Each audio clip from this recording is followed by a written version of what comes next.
Welcome to ACP, the Amazon Connect podcast. This is the show that focuses on Amazon Connect and related technologies. I'm your host, Tom Morgan, and I'm joined as usual by my co-host, AWS Solution Architect and Contact Center Consultant, Alex Baker. Find out more about Cloud Interact by visiting us at cloudinteract.io.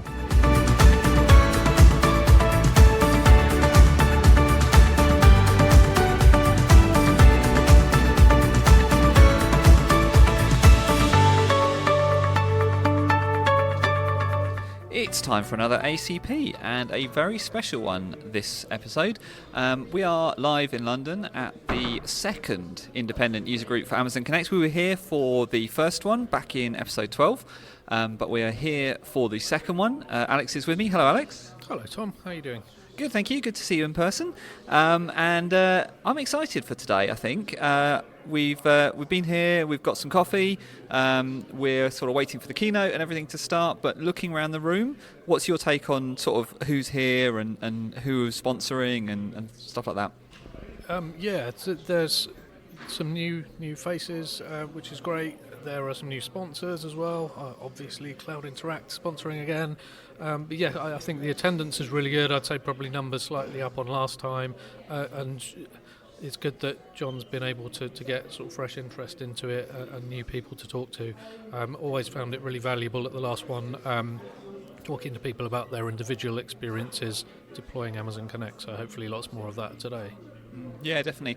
And I've already noticed a couple of AWS people here as well. We're going to try and grab them later to get their take. But I think that's actually a really good kind of a positive data point, isn't it, around the value of something like this, getting partners, customers together to kind of be open with each other about what works and what doesn't, and ways, tips and tricks and things like that.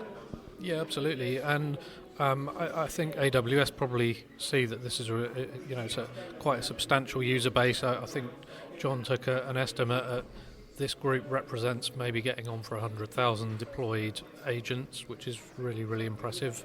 I think it's an incredibly valuable event. It's nice to see that AWS have got some representation here again. We've got friend of the podcast, Ari Hazekamp, who was on one of our previous episodes. Good to see some interesting AWS faces. We've got Pavan over there, who we've spoken to about forecasting, capacity planning and scheduling, not on the podcast, but we should probably try and get some of his words of wisdom while we're here as well. Definitely, and the John you referred to is John Ng. He's the sort of founder of this user group, and we're going to try and catch up with him as well, and he's going to be giving our sort of keynote introductory talk this morning. So again, the vision here was about bringing the right people together. Again, absolutely delighted to see what we've got in the room today. It's a growing band of people, and the idea being is we're all going to help each other to get the maximum out of the investment and that we've made, either in using Connect or helping organisations use Connect. So it's multi-purposes and it's hopefully all inclusive. And again, best practice for all things Amazon Connect, sharing best practice, insights collaborative to solve operational issues. Ruben Opdenakker, Head of Product Management at Mobile Connect, and we offer a mobile application on top of Amazon Connect. Okay, so we've just seen your session actually, and that was really, really interesting, and a couple of takeaways kind of for me. The user experience seems quite simple. Like, was that deliberate choice? It seems almost too easy, and it's very integrated into we certainly saw some iOS screenshots, I think. It seemed very integrated into the environment. Yeah, and that's a very deliberate choice. Whenever we do a new design round, we're actually looking at how does this look on iOS and Android, and how can we replicate that experience with our app, but then with Amazon Connect in the background, of course. You were talking a lot about almost shadow calls, like sort of calls that are happening outside of your contact center, and how an application such as yours, which kind of brings some of Amazon Connect to people's mobile devices, can help sort of solve that problem. And I think before going into your session, I didn't really get a sense of what you meant by that, but I think the examples you gave were really good, both on an inbound and outbound. I was wondering if you could just dig into them just a little bit, just kind of paint a picture for people about what it is your application does and why it's useful, why it's important. Yeah. So we're basically always serving people outside of the contact center, and that could be salespeople, field technicians, basically anyone who is mobile and still making calls with your customers or receiving calls with your customers, that's very great potential to bring down on Amazon Connect with a mobile app, because you have all the benefits of Amazon Connect, but then mobile as well. Yeah. So that's both outbound, inbound, I guess. Like, there's different. You had different use cases. Like private banking is a good inbound one, and then you had like almost field engineers as your outbound one, which kind of completely makes sense. So technically, how does that work? Is it how are you making those calls? The calls go directly over Amazon Connect, so you just log into the app, and we're just an endpoint. So Amazon Connect can't even see the difference if that call is coming from mobile or via the desktop. It's using the same technology, it's using the same API. So from the moment that you make an outbound call, for example, that just runs over Amazon Connect telephony, and it runs like your desktop version. Got it. And this came up actually as a question in the session, but it's WebRTC based primarily. You said there was a sort of PSTN backup, but that's right, isn't it? It's WebRTC primarily. Yeah, it's WebRTC primarily, but if you have a bad internet connection, we will give you a notification, bad internet connection, and you can switch to PSTN. Same functionalities, the only difference is that the call is going over PSTN and no longer over the internet. Where do you see this kind of take up with customers? Is there a particular vertical? Is there a particular country? I know you sort of service a couple of different countries around the world, and you've come over to the UK today, so that's fantastic, great to see. And so, yeah, like where do you see kind of that interest?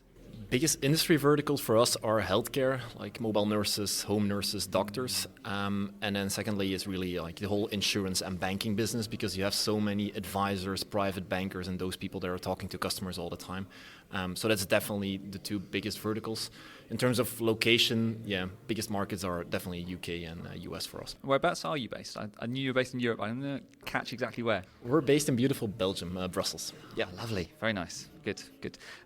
So let's talk money. So how is this? How do people pay for this service? Is it per month? Is it per agent? How is it done? Yeah, so we are available on AWS Marketplace. We basically have two models. It's a pay-as-you-go model where you just pay per hour use that you log into the app. And secondly, we also have a subscription model, fixed price per user per month, and you have unlimited access to the app all month. Fantastic. Sounds really good. And folks can find you on the AWS Marketplace. Delighted, absolutely. I met Paul 5-6 years ago, I think. When I was looking for a voice biometric solution, and I come across these guys, and I fell in love with the product. But I'll let Paul tell the story. So over to you, Paul. Thank you, John. I love working in a group like this. It's small enough for me to, rather than give a speech or a lecture, to have a conversation. A conversation welcomes both sides. So as we go through, if I say something that either you don't agree with or you want more detail on, then ask and interact.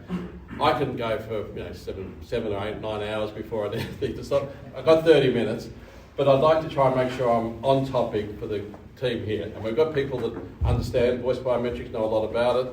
So I'm going to try and not stay too long in the why should you do it, because most people know, but maybe on some of the more detailed reasons of why you should do it and what you shouldn't do, and things like that.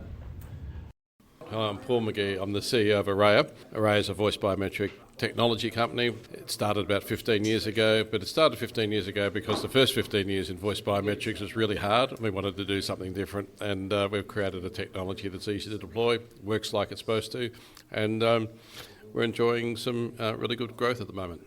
Fantastic. And so what was really interesting for me, because we've just sat through your session, voice biometrics is not, in my mind, voice biometrics is something that is government security, maybe private banking. Like, my bank doesn't do voice biometrics. Like, is that just because I don't earn enough money? Is that what it is? Like, or are you seeing it trickling down through the market? What are you seeing there? Yeah, look, it's voice biometrics used to be for organisations who were big enough to have a really, really, really expensive problem. They had usually tens of thousands of agents spending up to 20% of their time doing manual verification process, which was costing millions of dollars of efficiency. Those organisations were able to spend millions of dollars over a long period of time to reduce the number of manual verifications and save enough money to pay for the cost of the technology. Now, in short, it costs a lot of money to put a voice biometric system in. Today, with cloud, with advances in technology, and with a whole lot of other advancements in not only our technology but contact center platforms, even the smallest organisation gets benefit from deploying voice biometric, and it's not about saving millions of dollars. It can be as important to save organisations with the cost of compliance with data privacy, not having to have agents that are working from home ask customers for their PII, still allow them access to their information. Yeah, absolutely. And there was a really interesting point from your session I hadn't really considered before as well, is that it's not only the protection of making sure you know that the customer is the right person, the customer is, it's the customer you think it is, but actually around the potential bad actors within your agent pool as well. I thought that was I'd never really thought about that before. Yeah, well, it's in reality, there's relatively little fraud from bad actors in the agent pool. So we don't want to make that a problem that is bigger than it is, but it is there. But what is really expensive is making sure that organisations can prove that they are taking care to make sure agents aren't stealing data from their customers and aren't being able to break into their accounts to see if they can take advantage of a dormant account. Yes, yeah, and I particularly liked your example of, because voice is the biometric, you don't need to show the agent all that information. They don't need to have the access to it. You've removed that risk. So, yeah. Yeah, and look, it makes it easy for people to work from home without data leaking. It makes it easier for organisations to stop worrying about the compliance training and then the compliance testing and checking. I don't have to worry about doing all that because agents don't have access to the normal process. Means that agents don't normally have to have access to PII. Mm-hmm. So you've got this kind of global view at the moment around Connect, Take Up, and voice biometrics. So thinking kind of voice biometrics, but also Connect globally. How are you seeing Take Up? Is it different across the world? Because it's easy sometimes to have either a UK-centric view or a European or a US-centric view, but because you play in several different markets, right? Yeah. So it's been really interesting for me. I got to know Amazon Connect very early in its evolution, when it was an infant, and we were involved in helping Amazon Connect qualify to provide contact centre technology into some of the biggest contact centres in the world, whereas I think in the US there were a lot of Amazon Connect contact centres being provided at the mid or lower end of the market. They were earning their spurs in the smaller end of the market, whereas maybe in Australia and the UK, some of the biggest organisations took on we'll do Amazon Connect from my big contact centre. And I think, obviously, Amazon has also sold some big systems in the US, but I think they, in pure volume terms, had a lot of contact centres that were relatively small, and in the rest of the world, they had some big contact centres. So maybe there's nothing different. Everybody's got the same issues. It's been a little bit more difficult for organisations that weren't in English-speaking parts of the world to get access to some of the voice stuff. But we've been lucky enough to be on some really big banks. We've been some really big government departments, and we've been also involved in some really small, quite nifty and innovative places. And I can see some organisations that didn't even think they had a contact centre, but because it was so easy to deploy Amazon Connect, chains of retail outlets all of a sudden became a contact centre because they could pass calls around between shops, and the people that weren't busy selling were on the phones doing inbound and outbound calls using Amazon Connect. They thought they were retailers, but they'd become retailers that were contact centre agents. I was going to ask Paul about, there was a really interesting bit in your talk about how voice biometrics isn't necessarily kind of just the answer to ID and V. It should be part of a sort of multifaceted approach. I was wondering if you could give us a minute on why that's important. Yeah, terrific. And it's one of my favourite themes. There is no one single bullet to solve strong authentication. It really is a multi-layered issue, and the number of layers really depends on the risk involved and the things that you're concerned about. So I'm a great advocate of device. We all carry it. Usually today we are identified more by the device that we carry, which we used to call a phone. It's now a device. And if I've got that device, then an organisation can be reasonably confident of who is using it, because most contact with a contact centre or interactions with a web or app is a legitimate call from the owner of the device. But if all I rely on is the owner of the device, then I'm exposing the organisation and the consumers to a high risk. So let me claim my identity because I'm using the device. Let me get access to simple things that are not PII related and not risky because I've got the right device. But as soon as you want to give access to personal information, I find it strange these days that I travel a lot. If I want to ring a hotel because I'm delayed and I want to change my my reservation, they're not even going to say whether I've got a reservation there, let alone let me change it, because who am I? Am I ringing up to find out who's going where? No, I've got to prove who I am before I can even see if I've got a reservation, let alone an airline. So I'm not transferring money, it's just exposing personal information. And so that's where voice biometrics comes into. It used to be government departments, it used to be banks. Now it's everybody that has access to PII, wants to give convenient service, but doesn't want to expose or be at risk of exposing somebody's PII. Yeah, that's interesting. And I think this is your first visit to this user group. So thoughts on today? Oh, look, I was rapt. I thought John Eng's not only a wonderful advocate for the technology, he's very knowledgeable and he's personable. The way he got people to open up and talk about stuff, the way that people from different organisations were willing to share is fantastic. The opportunity to expose what other people are doing around the world to this group. And the way John runs it is, I felt obliged not to turn it into an ad for our company, but more of a exposure of what voice biometric can and should do for organisations and their customers. Right, we're now on our AWS Interactive Session. This is where you might have questions, comments and things like that, just to help with some context, I guess, and to get the brain thinking. I took this snapshot last night, okay, because I know one of the challenges that a lot of people have with AWS and Amazon Connect is the continual stream of new updates, new releases, products and stuff like that. And I think the challenge, and I'm sort of getting some nods around the room, is how do you keep pace with this? And how do you make sure you understand the reality rather than your own personal perception of the product itself? Because again, I think for me, and I've seen Connect when it was barely voice, dare I say, back in 2018, to what it is today. I don't know how many releases there's been in the last 5 or 6 years. There's probably been 1,000, if not more. And therefore, your perception within an organisation of what you can do and what you can't do with your product, that's a general thought thing. Thank you so far. If anybody's still got to put one thing on the board, please do so. I am going to go through them through lunchtime and see if there's anything we want to pull out specifically. Hopefully the food is good. It's certainly, the pictures of it look good when I was choosing it. But obviously the proof's in the eating. And I'll see you back here at 1:15. Thank you.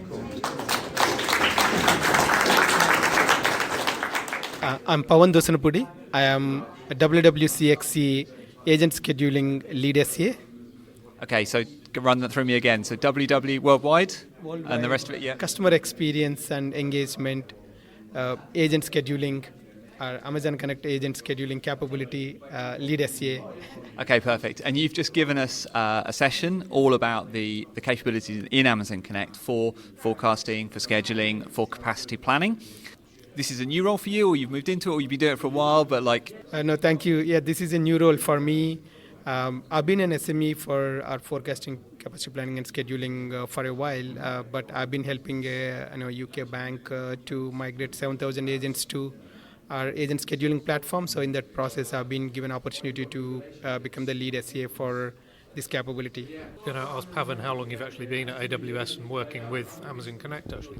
Yeah, I'm with AWS for a little over 4 years. So in this span, I had been fortunate to help actually top 2 out of the 5 UK banks in terms of customer base to migrate onto Amazon Connect, and I'm fortunate to be giving the contact center architecture from ground up. And I think one of the things you were saying is that actually having your forecasting, your scheduling, your capacity planning built into Amazon Connect gives you some real unique benefits, right? Because it's all part of the same platform.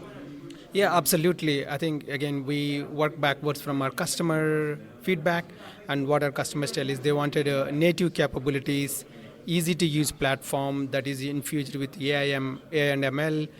They don't have to think about AI ML, it just works. And finally provide workflow capabilities that automates a lot of contact center managers' mundane tasks. And you're here today at the user group. What are your thoughts on how today's been? I know you've been here for most of it anyway. No, absolutely. I mean, this is a fantastic event. I think what's the one thing that is very good about this event. This is an independent event led by our customers and partners, and it is great to hear their feedback in an informal settings. And I mean, overall, great to hear from our partners and customers how they have been leveraging Amazon Connect platform, and not just using, but also innovating using Amazon Connect and other 200 plus AWS services. It's not partners come up with and customers coming up with innovative solutions is really great to hear.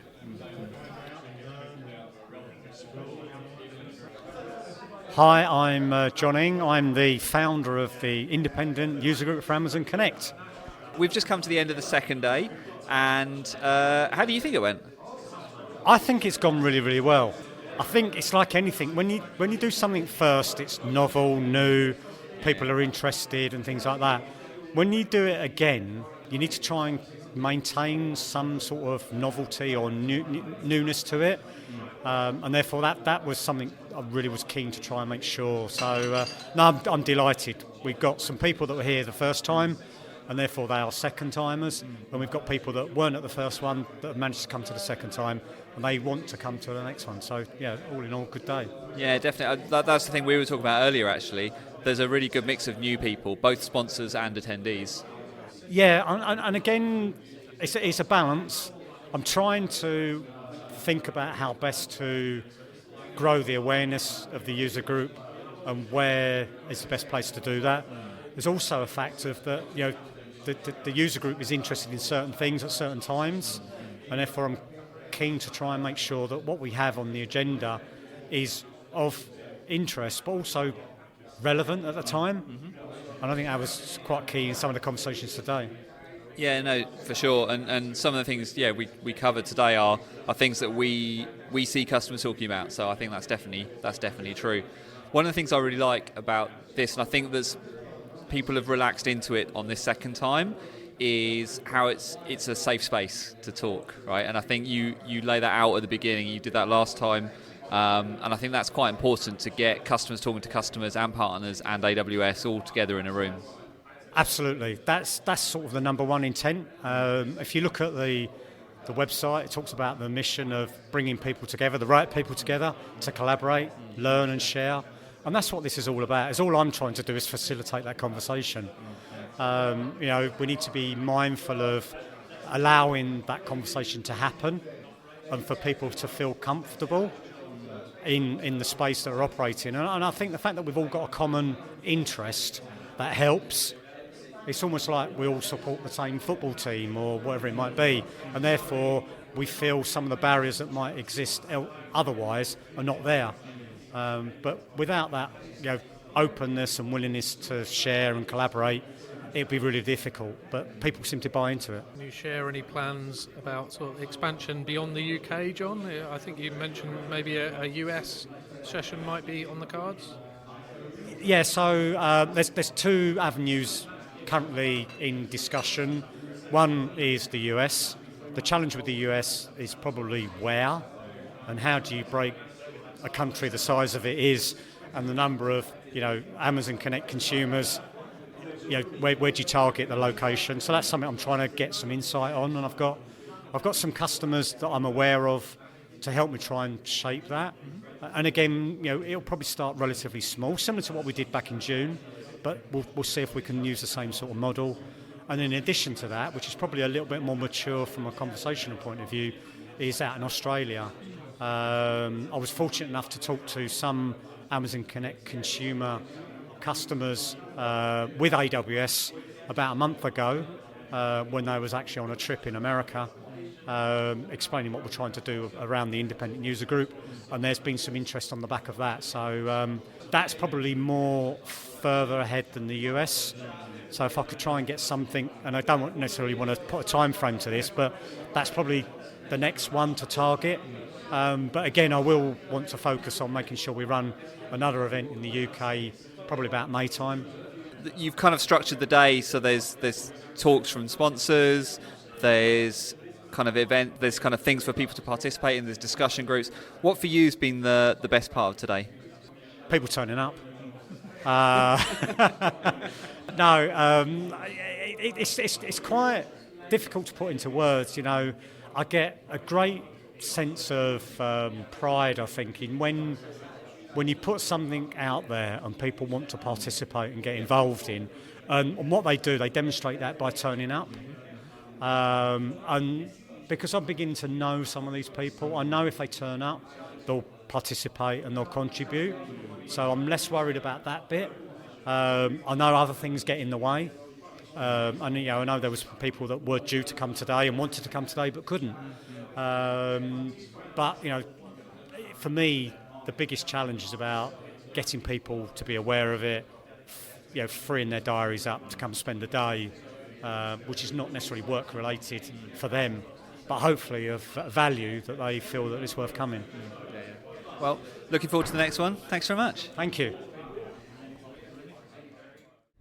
Okay, so we've come to the end of the day. Alex and I are actually on the train on the way home because we didn't get a chance to talk whilst we were there. Alex, what do you think about today? How did it go? Another great day. Credit to John for kind of pulling off another really good event, kind of carrying on the momentum from the first time round. We mentioned it earlier, but some great new faces, some new experiences to talk about. A whole load of extra sort of roundtable discussions which were really valuable, and all in all, really useful day, I thought.